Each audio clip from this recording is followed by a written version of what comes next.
Hey everybody, welcome to the show. You know who I am. I'm Tigo. Today we're doing a live show, man. We're going to have Peggy McColl on.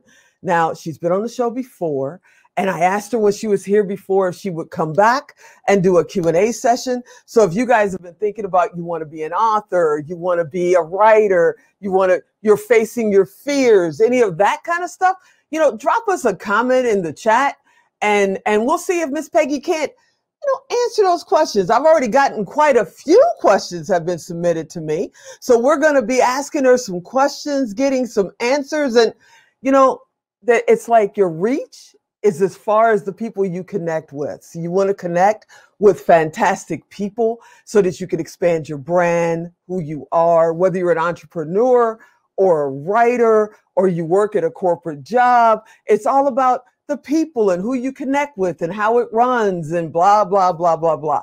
So I'm so excited that she's here. She is my new friend. She is a part of a big event we've got coming up. Oh yeah, Miss Peggy McColl is here, y'all. What's happening? Hey, Peggy, what's up? Hey, so, we got on the phone this morning and said, so what are you wearing today? I think I'll wear red. Okay, me too.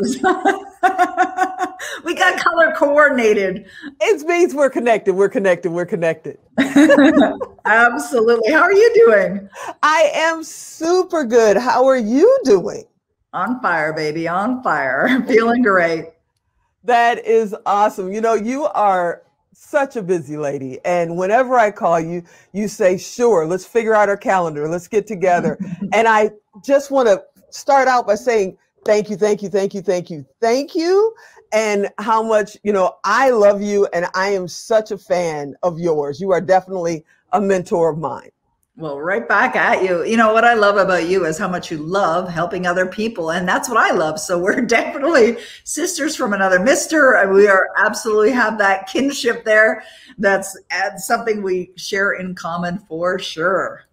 Hey, Dr. Karen is out there watching and she says, hi, Peggy. Hi there. I want to talk with you about your book. You came on a couple of months ago, right after it pretty much just launched. There it is, Savvy Wisdom. My baby. Your baby. And you were so kind to me because I explained to you that I'm dyslexic and I don't really sit down and read like most people do. I listen. I'm an audio kid. And before your book even went to Audible, you said, you know what? Here's the audio files. Go listen to the book. And I did. And I love it. So you got to hear the version with Bob, right? Bob talking and Peggy talking. Yeah, I did. It was awesome. It was like, he's there, you're there. I'm sitting there picturing it because I'm a very visual person. So I can see you sitting on the bench.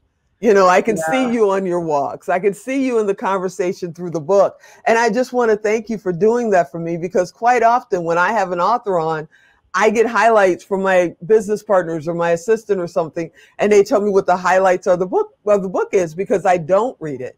And they don't usually have an audio book. And if they do, they don't share it with me. We need to talk about that. We do need to talk to them about it. Send them over to me, Teresa. I'll take care of them. So let me ask you, let's go back a little bit. Let me ask you about being a New York Times bestseller. The first time this happened, where were you? What was your reaction? And did you believe it? Oh my goodness, that's such a great question. I love this. Okay, I remember exactly where I was. I was standing in my kitchen in my home. The phone rang. It was 4 o'clock in the afternoon. And I noticed on the phone, the call display said it was my agent, my literary agent, Kathy Hemming, who lives in New York. And so I saw the phone number light up and I was expecting her call. And I pick up the phone and she said, hey, Peg, it's Kath. And I just want you to know that I just found out that your book, Your Destiny Switch, made it on the New York Times bestseller list. And I was on the phone and I'm standing up, I'm listening to her, and I'm actually jumping up and down like I'm on a pogo stick. But here's the weird thing. This is so bizarre. As I was doing that, I was thinking to myself, I don't feel any different. Oh. I don't. Now, this is significant. It's significant because the truth is how one manifests is that you must feel as if The outcome that you desire is already in your life now. You've Right. got to feel it as if it's in your life now. Therefore, when the actual event occurs, meaning the goal is manifested, there is no reason for you to feel anything other than what you've already been feeling. I was already feeling like a New York Times bestselling author. I already knew I was a New York Times bestselling author long before the evidence ever showed up in my life. And that's how you manifest. But I remember it like it was yesterday, because I remember standing there and my son was just coming in from school. His dad was dropping him off. And I heard, it's my ex-husband, and I heard him say to my son, Michelle, like, what's going on with your mom? Why is she jumping up and down? And Michelle turned to his dad and said, well, she just found out her book made the New York Times bestseller list. And I saw him go, like, his face dropped. It's like, what? Really? So he was surprised. He obviously hadn't been living that image in his mind, but so that's what happened. So I know somebody is out there watching right now, or maybe they're watching a recording later, and they're starting their first book. They've always wanted to be a writer. They said, this is it for me. And they're sitting there telling themselves right now, that'll never be me. I'll never be a New York Times bestseller. That can't happen. That only happens to people like Miss Peggy. What would you tell that person who's just starting to put pen to paper? Yeah, I would say what Zig Ziglar would have said, that's stinking thinking. That is not going to get you anywhere except into a place of unsatisfied or dissatisfaction. That's exactly what it'll do. I would suggest if you're going to become an author, decide to be a huge author, a successful author, be a New York Times bestselling author. It's available to anyone. It doesn't matter who you are, where you live. I don't live in the United States. I'm a Canadian. I live in the nation's capital, city of Ottawa, and I'm a New York Times bestselling author. And I know many other authors. There's a young lady from Japan who became a New York Times bestselling author. It doesn't matter where you live. So, why authors write their books? I mean, I've got 19, the Savy Wisdom was book number 19 and so far. We write them to help people, or we write them to entertain people if it's a fiction book, or maybe both, because that's really what Savy Wisdom does. It's a parable, so it's a fiction with valuable lessons in it. But here's the point. You don't write a book to sit in a box somewhere in a basement or to sit in a back room. You write it to get out there in the world so people can enjoy it, right? So I would suggest decide, what would you love? And that's how you answer the question. You think about, what would I love? Understanding that there's no limits. Now, I would think that what happens is, as soon as someone starts to think about what would I love, they start thinking, I'm not even a great writer. Or, I don't live in that country, or I'm not old enough, or I'm not young enough, or some other negative, destructive idea that's never going to serve you. When that kind of stuff comes up, I call that garbage. And that needs to be put where it belongs, in the can and thrown out. It's like, out you demons. Like it's going to destroy. It's negativity, and it only takes a little bit and it will destroy dreams. So even if you think, oh, okay, I'm listening to Peggy and I'm thinking, okay, well, I wouldn't mind being a New York Times bestselling author. That'd be pretty cool. And they think, oh, but I don't know. Like, I don't even know how to write a book. I've never written a book before. I don't even consider myself a great writer. As soon as that comes up, recognize what's going on and shut it down. Shut it down. What you do in the process of manifesting is decide, what would you love? And then what do you need to believe in order to create it? So when I decided I was going to be a New York Times bestselling author, I didn't write my books to sit in a box. I wrote them to help people. I decided I would create the vision of what I would love as far as an outcome is concerned, and then live from the vision. You live from the vision. Earlier today, I'm going to show you something, Teresa. I said this earlier today. I was just getting ready for something, and I have this little section in my office here. Can you see that? Where I like the license plate. Paraphernalia. I got the personalized license plate of Savy Wisdom. I have my Oscar here. I've got some other paraphernalia from the book. And the reason why I created that is there's a vision that I have for Savy Wisdom as well. And that vision is a vision of success. And when I'm listening to myself talk to myself, which I do every day, which everyone does every day, I just direct certain things to my consciousness through my Power Life script. And I listen to it every day talking about how successful Savvy Wisdom is. And how the movie is a big success as well, because it's being made into a movie. Yeah. We got to get to that. Don't give away the secret that's coming up. Yeah, we got to get to that. But wait, before you go further in the story, now my mom told me everybody talks to themselves as well, and that's okay, but you shouldn't tell anybody. Is that not right? Or is it okay to tell people you talk to yourself? Because you just did. Well, you know, here's what I believe. It doesn't matter what anyone thinks of you. It doesn't matter what anyone thinks of me. And so we're in control. I'm in control of what I think. I'm in control of what I feel.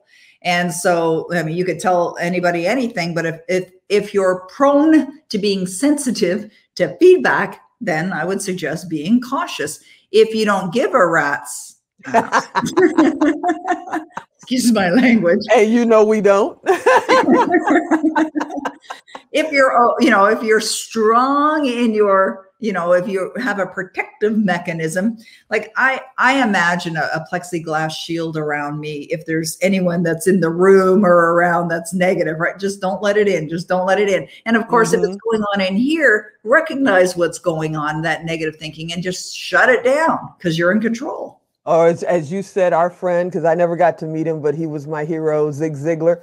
Get rid of that stinking thinking, right? Yes. I got to meet Zig. He was wonderful. What a wonderful being he was. Oh, wow. I would have loved to meet him. I was literally so sad when he passed away. People thought that he was a member of my family. I didn't leave my house for like a week and a half. And it was way before COVID.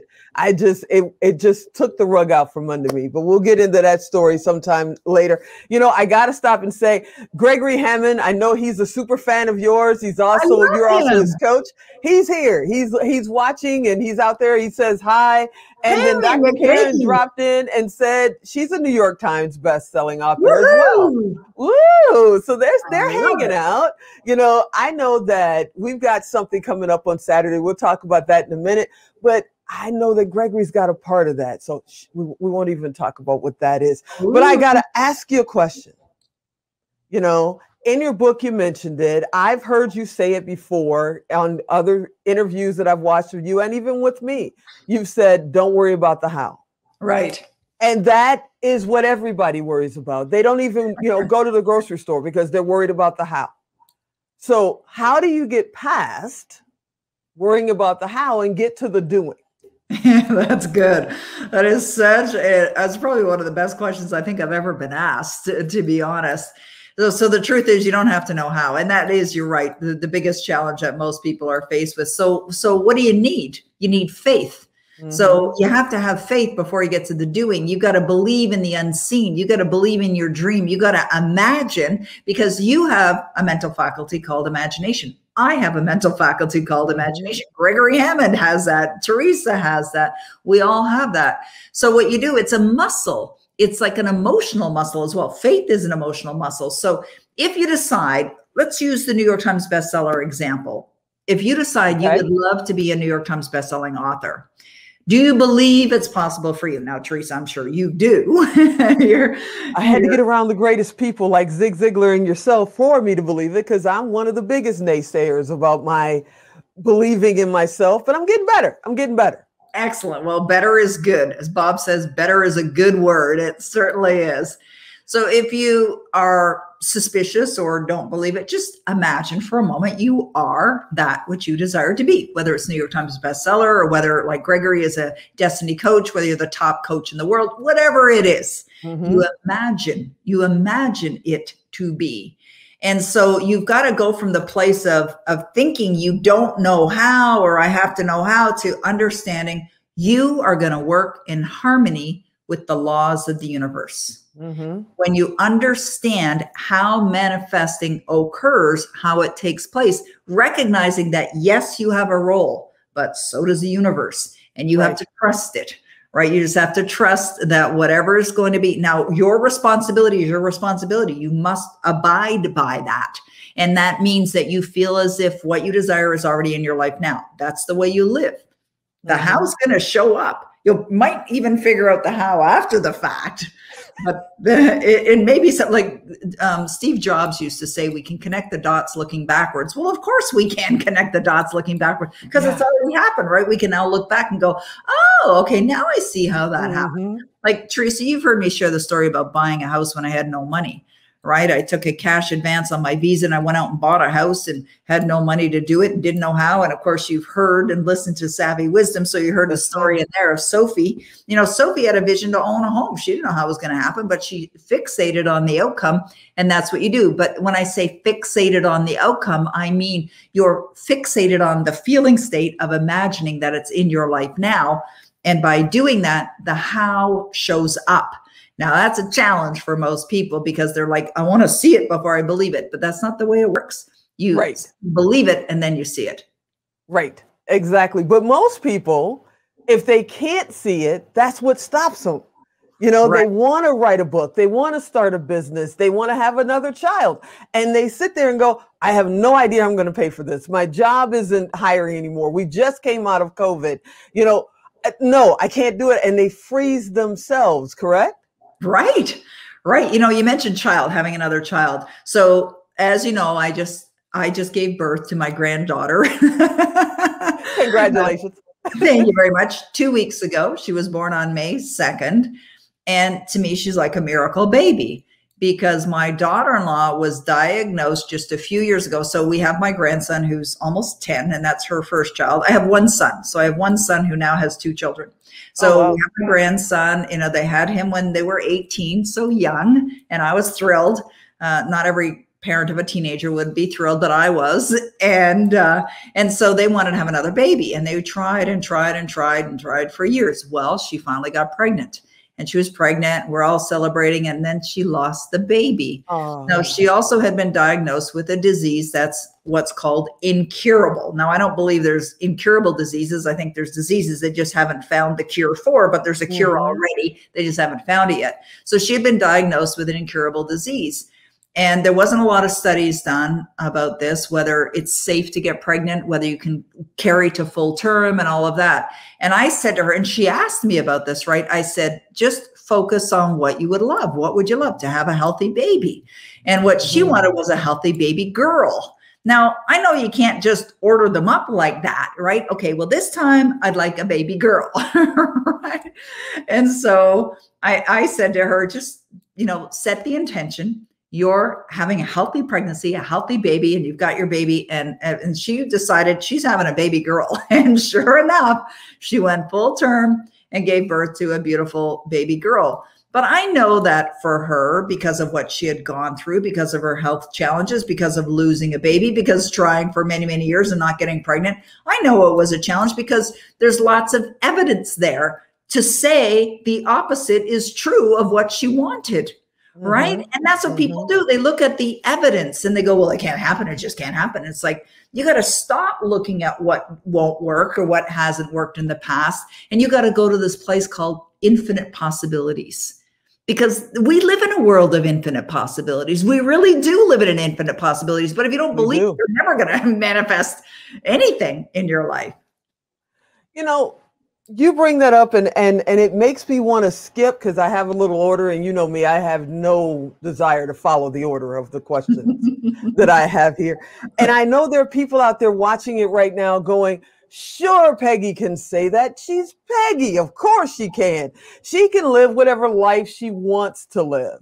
And they're sitting there and they're stopping themselves from even trying, because I believe the success is in the details. The idea is easy.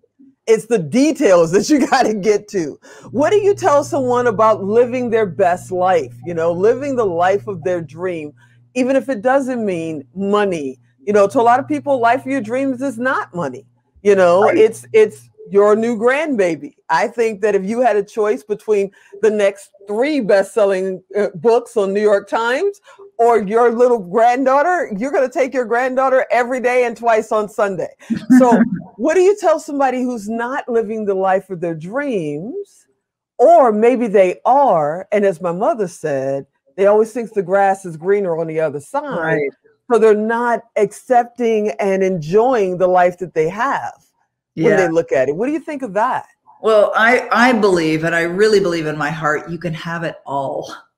meaning you can have a happy, healthy, loving relationship. Like my greatest treasures in my life is my family. So you know me well, Teresa. We haven't known each other long, but we really get each other. Yes, ma'am. I mean, you're right on there. It's, you know, it's my husband who I've been with now for 16 and a half years. I mean, he was a manifestation. He's an absolute blessing in my life. I love him so much. And it's just so wonderful to be in a happy, healthy relationship, because I've been in the other kind and they're not so much fun. And of course, my son, Michelle, who is the light of my life, and my grandson, my granddaughter, my daughter-in-law, I've been very blessed. I just thank God for that. So I have that in my life. My family's my priority. I have that in my life, but I also have the most amazing business, you know, that I'm so blessed to serve people. I love getting up every day. I just give thanks to God every day that I get to do what I do. And, you know, we're very well off. We're doing really well financially. And that, I believe, is because of making a decision. Now, I don't believe it's all about the money. Now, that may sound a little strange, because I help people with prosperity consciousness. And Bob Proctor wrote a book called It's Not About the Money, and I absolutely agree with him wholeheartedly. I do what I do, and I know you do what you do because of the love for the materials, the love for this has changed my life. Is it possible to share my screen? I've got a picture here that I would love to share, if that's I believe you can hit the share button below. I did not restrict it, so it should work. So I'm going to hit share screen. And we're going to go over to a picture that I created here on, let's see, window. Okay, let's go to window. Perfect. How's that?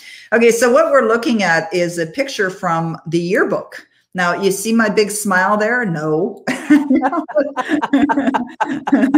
Miserable. She said, you see my big smile there? No. There's a miserable girl who was very unhappy, suicidal, in fact, as you know. Wow. And that home is actually a picture of the home I was raised in. And that home is about 600 square feet. I lived there with my mom, my dad, my two brothers, and my sister. And the 4 kids, we shared a tiny little room. And I shared a bed. It was a 3/4 size bed with my sister. My brothers were in bunk beds in the same room. And my parents both worked full-time jobs. And they were both unhappy. My father worked as a janitor. My mother worked at a factory, and then she got a job as a checkout clerk. And I wasn't educated, wasn't formally educated. I barely made it through high school. I could go over there in the cupboard. I have all my report cards and pull them out, and we could have a good laugh, you know, at the report cards, especially the comments of the teachers, you know, like Peggy doesn't concentrate, doesn't focus. Like, and I used to get thrown out in the hall all the time. I wasn't interested in school. So when I got out of school, all I wanted to do was go and earn money. I just loved earning money, and I was in love with that. And in 1994, I decided to incorporate a company. I remember telling my parents that, okay, remember, father, janitor, mother, you know, worked right in a grocery store. You're going to do what? You know, like, that's craziness right there. Like, you know, do you know most businesses fail within the first blah, blah, blah. And it's like, okay, you know, it's like the kid that doesn't want to hear it. Like, I'm not listening. You just don't let it in. So it doesn't matter where you came from, you know, what your background, what your experience is. Anyone can turn their life around. But I'll tell you this, none of it would have occurred if I hadn't dove into the study. Like, I absolutely became a phenomenal student, and I consider myself a phenomenal student to this day. Why? Because nothing stays the same. Your life is either going to get better or it's going to get worse. You got to decide which side of that equation you want to be on. I choose to be on the side of it's getting better. And here on my desk, I have a little sticky note that says, I live in the joyous expectancy of the best, and I expect more good now than I've ever experienced before. And I got to say, I've experienced a heck of a lot of good, but it can get better and better for anyone. You know, when we started the conversation, when you first came in this afternoon, you said, I love to serve. And I do. I love to serve. And I know you love to serve. The latest phrase seems to be, how can I serve you? You know, and that comes from so many, you know, motivational people, coaches, blah, blah, blah. And they're teaching you, you know, sales is service, and you must learn to serve. How do you know what that means for real? I know in my heart that whether I get paid for it or not, I'm going to do whatever I can for that person who is sitting in front of me. And for people that I may not even know, if I can touch them in some way and help them down the road. You know, it took me 18 years to sit in this seat. I'm helping people sit in the seat in 18 months or even 18 days. Yeah. So when you say you love to serve, what does that mean for you? Well, I believe it's got to come straight from the heart. It's an energy. It's an expression of what you really genuinely feel. Mm-hmm. And have you heard that term double binding messages? No. Okay, so the term double binding messages means that you're saying something, but you're feeling another. And so a great example of that is people that are out there today, and you see them, like Teresa, you see them, I see them online, and they're out there, you know, they're talking, we see commercials and they're talking about how you can earn all this money and blah, blah, blah. And so what are they saying? Well, they're saying that, you know, there's this great opportunity to, you know, to do what you love and earn lots of money. But what they're feeling is, I want your money, right? I want your money. Do they care? Probably not. And so you asked me the question, how do you know? Here's what I believe the answer is. You know, based on your intuition. Like, I make decisions with my intuition. If somebody wants to sell me something or offer me something, I'm paying attention to what am I feeling energetically off this person, whether it's a Zoom call, whether it's an email, whether it's a phone call, whether it's, you know, whatever, face-to-face conversation, all determined by what my heart says. And if you're feeling something's not right here, I don't think they really want to help me. I think they just want my money. I'm never going to see them again. You're probably right. Probably right. You know, we've mentioned Zig Ziglar a couple of times, and one thing I did for years, I had a round business card because of his round to it, you know, because of his round to it. And he said there's not that many negative people in the world, but they travel around a lot. And I have to admit, that's what I feel. But now with the internet, just as much good, which I hope is 99% good, that you can get from being so close and so easy access with the internet, you would also connect with the kind of the negative too.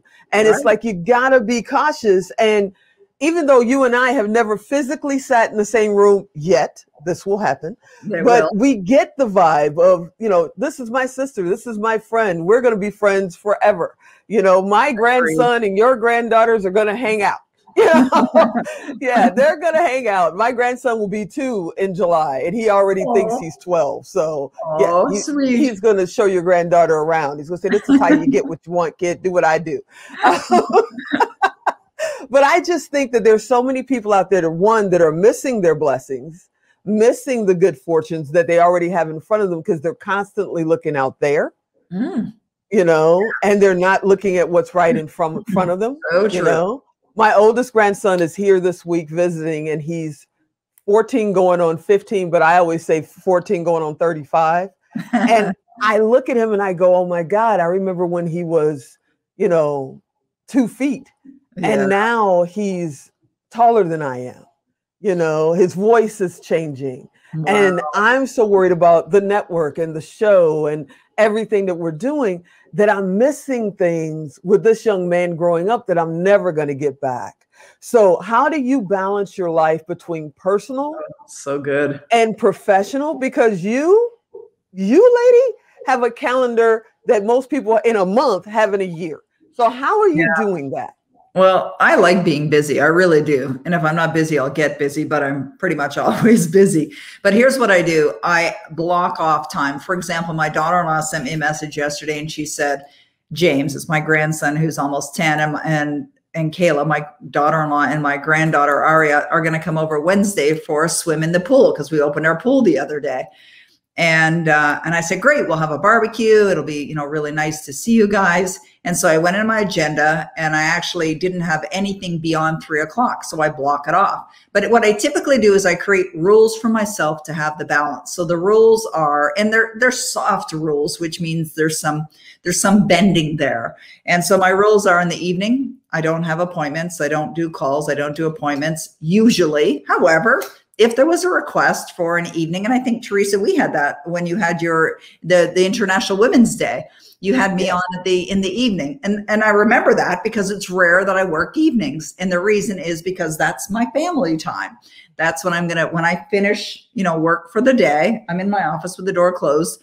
My husband's retired. He's been retired for many years. I'll go out, and it's time for me to be with dinner and for us to enjoy time together. So we'll have dinner together. We'll go walk the dogs. We'll do some fun stuff, maybe sit outside around the fire or something like that.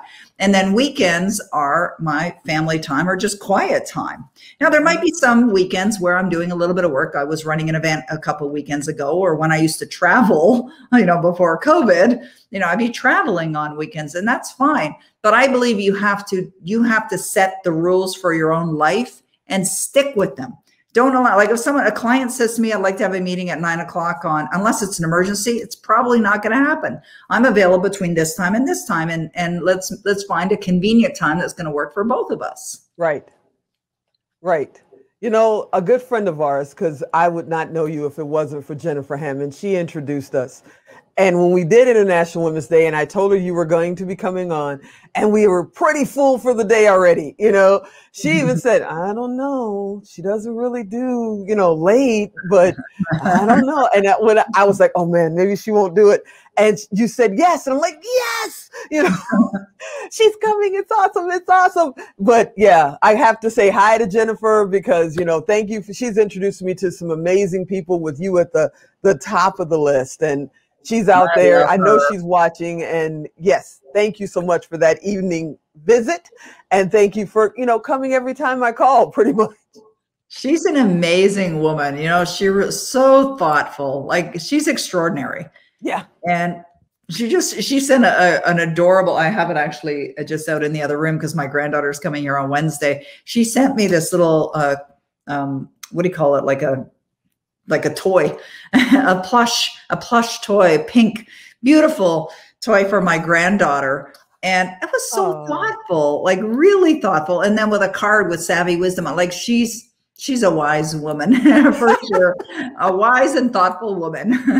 She is a wise and thoughtful woman. One of my business partners is on. His name is Alan Estrada, and he says, manifest your success. Peggy McColl dropping the knowledge. Yes, she is. Yes, she is. So how important is believing in yourself, in what you're doing, in life? How important is believing? Everything. It's everything. It's like the secret ingredient.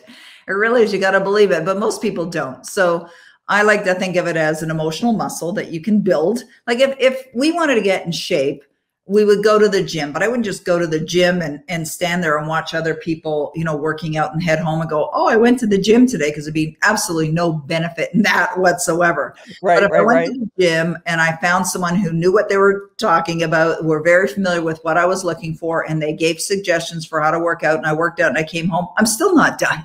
I'm still not done. The muscles are going to be, saggy, floppy, whatever. And so what do I need to do? I got to go back tomorrow, and I got to go back the next day and back the next day. And depending on what outcome I'm looking for, meaning toned, hot body of a 30-year-old or whatever. Ooh, sign me up. Well, there's work involved. Never mind. And it's not just any work, it's like daily work. And I feel the same way with belief systems. Like, if you want to have something, you've got to build that foundation, which the foundation is the belief system that will support you. It's going to support you with attracting. So here's the process to do it. Well, number one, what is it that you would love? So you think about that, understanding you don't have to know how, you do not have to know how, you do not have to know how. So decide on what you would love. Wait, do you have to know how? And then you think about, well, what do I need to believe in order to have that? Well, I need to believe it's possible. I need to believe it's possible for me. I need to believe it's already done. I need to believe that it was easy. I need to believe that I'm capable. I need to believe that I'm enough. I need to believe that I'm worthy, whatever that is. What do you need to believe in order to have that?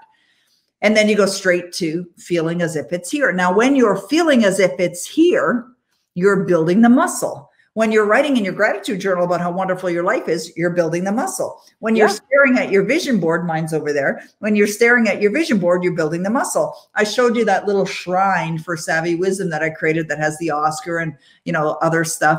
There's a photo there with that actor. I suppose we're going to talk about that. That's building the belief. Why? Because I'm seeing it every day. I'm emotionalizing it. In other words, I'm feeling what it feels like to have that as an outcome. I'm building the muscle. That's how you do it. So belief is everything. You've got to build the belief in order to experience what you would love.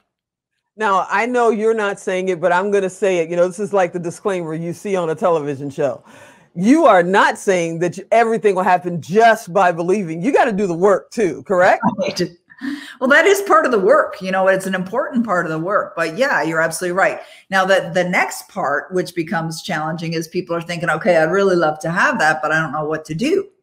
And then what do? They get frustrated, right? Like, and it's like, it's not working for me.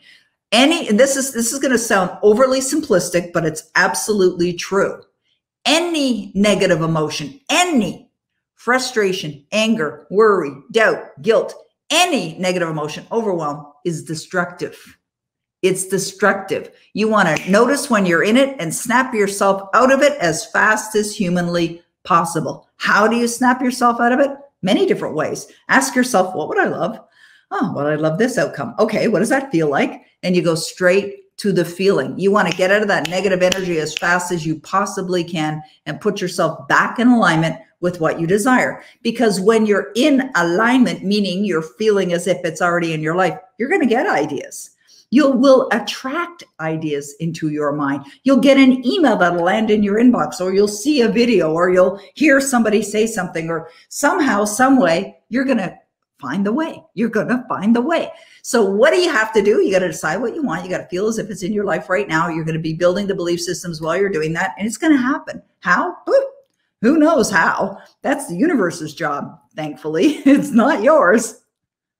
You know I got to let you out of here soon, and we got a couple of things, big things we need to talk about. But before we do that, I got to drop this little bit of a note. You know, Gregory Hammond says, borrow the belief from Peggy if you aren't comfortable fully believing it. And I totally believe that. You know, get around more positive people. Yeah. You know, because there's so many naysayers. I happen to come from a family. My parents were literally sharecroppers, you know, so for me to want to start a business, started my first business when I was 10, my father thought I had absolutely lost my mind. And every step that I made, he said, no, that makes no sense. No, that's never going to happen. And then when it happened, he went, well, wait a minute. And then I did it again. And then I did it again. But my family was like, they believed in unions, working, you know, whatever hours. They would work overtime if they wanted to buy a boat or if they wanted to go on a family vacation. They didn't believe in believing, like what you're saying right now. They didn't think that happened for us. Right. You know what I mean? They didn't think that happened for us. So I have one question I got to ask, and it's more of a clarity. In the book, I heard you mention it. In our conversations, you've mentioned it. You mentioned it today. Focus. Focus and visualization. What does that mean to you? Oh, you know, you've heard the expression, hold an idea with your will. Your will is a mental faculty, and you have it, I have it, everyone has it. No one is excluded from this. But when you hold your attention on your desire and you give it that focus, you're holding it with your will, and you're emotionalizing it, you're feeling it, you're in a manifestation mode. You're in full-on manifestation mode. You are manifesting that in your life. Now, a lot of people have a challenge focusing on what they want. Why? Because they continue to look at what they don't want. They continue to look at present results. So they look at their bank balance. It's not where they want it to be. And what do? They get frustrated, or they look at their credit card statement and go, like, how am I ever going to pay that off? And they get emotionally involved in that. So what you want to do is you want to focus on what you desire and hold that idea with your will. And what you're doing is you're thinking about it, and thinking creates feelings. And it's your thoughts and your feelings that are going to determine what's going to show up in your life. Yeah, I totally believe that. I mean, you know, measure twice, cut once. That's what I was taught when I was a kid. And it seems like people get stuck in the point of measuring, and they go, well, my ruler doesn't reach that far, so I'm not even going to try. And they don't realize they're right around the corner, right down the street. So the very next morning could be the answer they were looking for. But because they stopped focusing, they stopped visualizing, the answer went right by them and they missed it. You know, what do you think about that? Yeah, you're absolutely true. because you're only going to see what's based on your beliefs. Like people become blinded. Like, you know, earlier today I was online and I was studying stories of people that have created empires, like huge success during COVID, and people that owned restaurants, which, you know, most people would have just given up. But they didn't. So what they do, they said, okay, there's got to be another way. There's got to be another way. You know, we're driven for a reason. They have a family at home. They have mouths to feed. They got a roof to keep, you know, over their head, the lights on. They want to keep the lights on. I mean, those are situations that'll drive you to create better results. I've been there. So we've been holding it. I've been holding it. I got to know. One, we got to tell people where to find Savvy Wisdom. Almost everywhere, in case you don't already know this. But then we got to talk about what's next for Savvy Wisdom, because you got big stuff happening. We do. We do. There's a lot of exciting things coming from Savvy Wisdom. So Savvy Wisdom, it's SAVY, by the way, for anyone. That you can find it anywhere on Amazon.com, or you can go to SavvyWisdom.com, because I've got a whole bunch of gifts over there for anyone that goes to my website. And I did create a course from Savvy Wisdom called Savy's Proven Success Principles, so people can apply what was shared in that in the book. But the screenplay is being written right now, and I believe it's close to being done. I was told that it would be around the middle of May, and I think we're at the middle of May now. That almost exactly the middle. Yes. So I'm just going to check in today with the production company that has. I've seen part of it. It's amazing. It just brings joy to my eyes to see it evolve. And so the next part is we're going to secure our A-list actors and have them enter into a contract, and then we're going to book the production. So it'll go into production. Woo. And so I was told that it's probably going to be fall of 2022 when the movie comes out.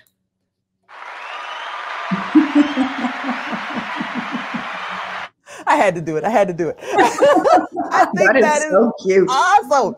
I think that's fantastic. And somehow I got to get a cameo in this movie. They have to be selling ice cream or walking down the park. I got to get in. We'll talk about that later. I'll beg you at another time. You know, I'll beg you at another time. So are you excited? Are you going to appear in it? You know, tell me details. Yeah, I don't know if I'll appear. It might be like you, cameo. You and I will be sitting, I don't know, we'll be somewhere walking by or something, or maybe we'll be the nurse in the hospital. I don't know, but I got it. Definitely get you into that. We've been talking about where we're going to film it as well. And I believe that there's a number of benefits to filming in Canada, because I suggested, why don't we go and film it where it actually happened, like where I was raised, like go to that park and go to that area. So it may be being filmed in Canada, but they haven't determined that yet. But it's pretty exciting seeing it all come to be. One of my very close friends is a Hollywood producer, an Academy Award-winning Hollywood producer. And, you know, he understands that side of the business, and he's educating me on what goes on. And I totally trust him. Like, he believes in the story, believes in the message, believes in the movie. And it's wonderful to be surrounded with people like that. Well, on a side note, you know, you can just tell him if you need somebody to be his PA or, you know, carry his clipboard, he needs a grip, something like that. I'll travel. I'll be there. All I need is to be able to walk through the park or sit next to Peggy on the side or something. And I'll be right over. It'll be fun to have you in there. You know, the other thing, and I know I got to get you out of here, the other thing that we've got to talk about is Saturday. We've got a major event coming up, and I'm so honored and privileged to have you be a part of this. And I want to pay a little trailer.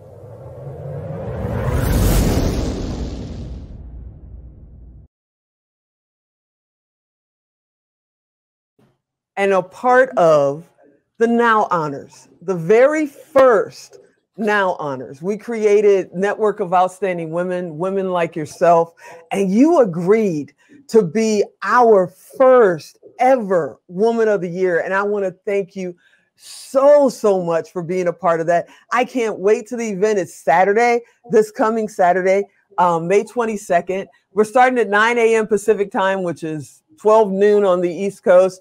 And it's a full day event. We're honoring 6 women, including yourself.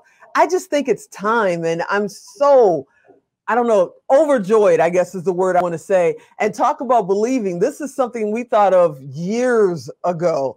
And how do we make this happen? And then we decided to do it in 2021.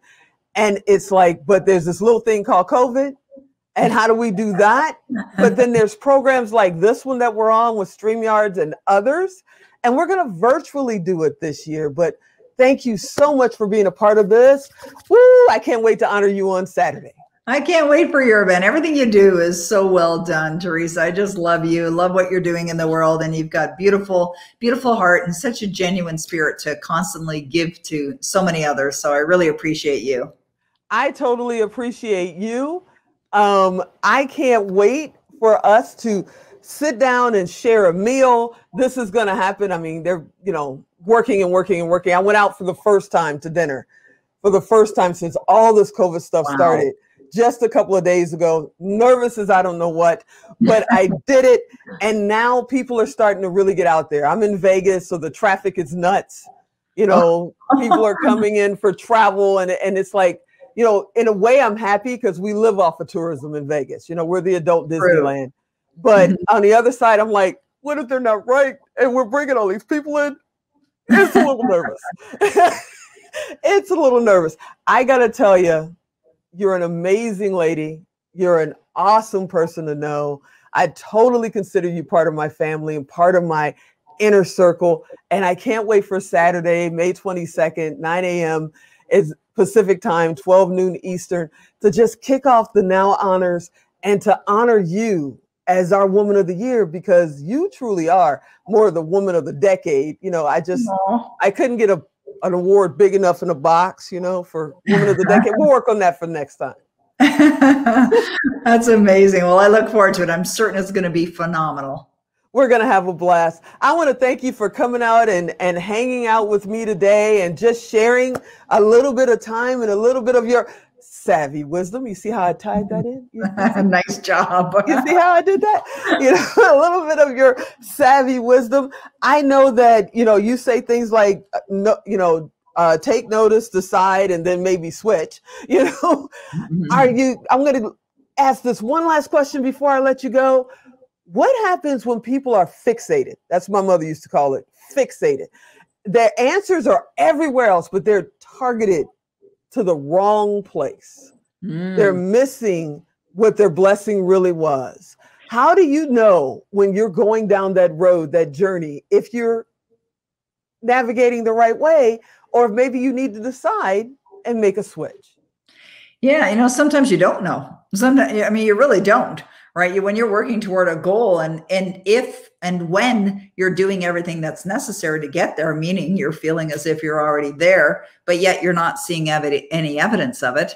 And this can be very frustrating for people. Sometimes you don't know, but you've got to check in with your feelings, because when you're feeling as if you already have that which you desire, it will manifest into form. And just understand there's a process. It's called the law of gestation. So there's a period of time that's going to unfold before that seed, which is your idea, your goal, is going to manifest into form. So when you know that and you respect it and you trust it, so respect and trust, then you will build the belief and you're going to see it manifest into form. Well, I thank you, my friend, for coming and hanging out. Let's tell everybody how they can find you again and how they can find your book.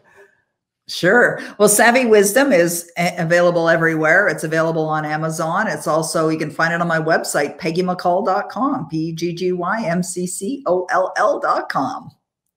Awesome. You are the best. I can't wait. I'm going to think of something else and be like, hi, can you come on again? Because it's just awesome having you. Thank you, Teresa. I really appreciate being here. Thank you. I appreciate having you here. Hey, everybody, you know how I do. This is Expert Talk Extra. We're doing a little extra today and going live because who doesn't want to go live when it's Miss Peggy McColl that can come on? And as always, you know who I am and what I do. I'm Tigo, and I'll talk to you next time.